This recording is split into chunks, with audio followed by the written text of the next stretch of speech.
সে সরকারের পক্ষ থেকে একটি সহযোগিতা পাবে। প্রিয় ভাই বোনেরা, আমরা কৃষকদের জন্য পরিকল্পনা গ্রহণ করেছি।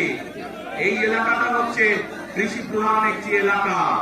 এলাকার বহু মানুষ কৃষির সাথে জড়িত, সেই জন্য বহু কৃষক ভাই আছে।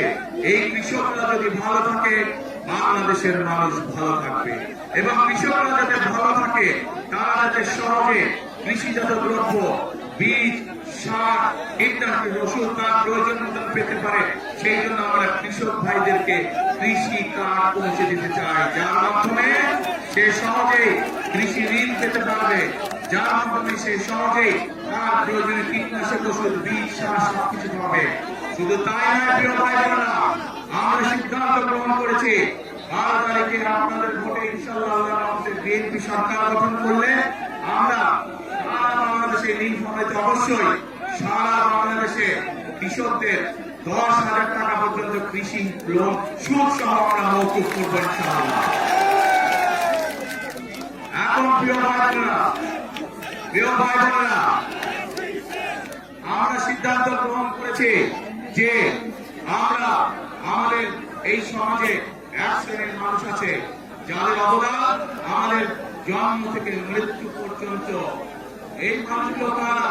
এই মানুষগুলো হচ্ছে আমাদের মসজিদ, মাদ্রাসার ইমাম সাহেব, খতিব সাহেব, মুয়াজ্জিন সাহেব সহ অন্য ধর্মের যারা ধর্মগুরু আছেন, সেই মানুষগুলো যারা আমাদেরকে বিভিন্ন সময় আমাদের চলার পথে, জীবনে চলার পথে আমাদেরকে বিভিন্ন সময় ভালো ভালো পরামর্শ দেন।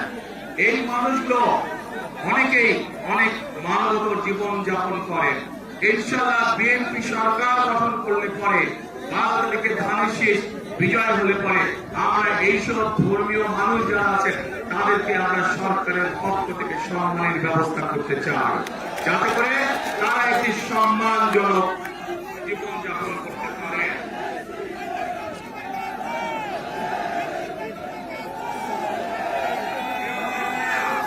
প্রিয় ভাই বোনেরা, এই এলাকার এই সমগ্র নীলফামারীর রংপুর, দিনাজপুর সহ এই পুরা রংপুর বিভাগের মানুষের একটি প্রাণের দাবি আছে। বলুন তো কে সেই প্রাণের দাবি? তিস্তা ব্যারাজ মহাপরিকল্পনা। আজ এই লক্ষ মানুষের সামনে, আপনাদের সকলের সামনে আমি বলে যেতে চাই যে 12 তারিখের নির্বাচনে ইনশাআল্লাহ বিএনপি সরকার গঠন করলে, আপনাদের ভোটারদের বিএনপি সরকার গঠন করলে আগামী বিএনপি সরকারের অন্যতম প্রধান কাজ হবে যত দ্রুত সম্ভব এই তিস্তা ব্যারাজ মহাপরিকল্পনা কাজ শুরু করা, যাতে করে এই এলাকা আবার সবুজ, স্বাস্থ্য, শ্যামল হয়ে উঠতে পারে।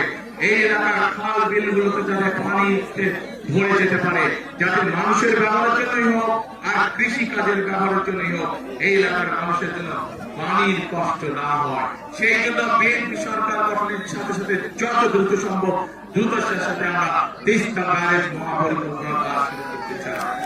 প্রিয় ভাই বোনেরা, নীলফামারীর একটি বহুদিনের মানুষের দাবি, এখানে একটি মেডিকেল কলেজের দাবি। ইনশাআল্লাহ পর্যায়ক্রমিক ভাবে এইটিও আমরা বাস্তবায়ন করবো, মেডিকেল কলেজের কাজ।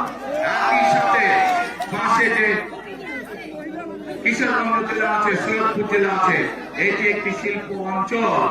এই শিল্প অঞ্চলকে নীলফামারী বলুন, কিশোরগঞ্জ বলুন,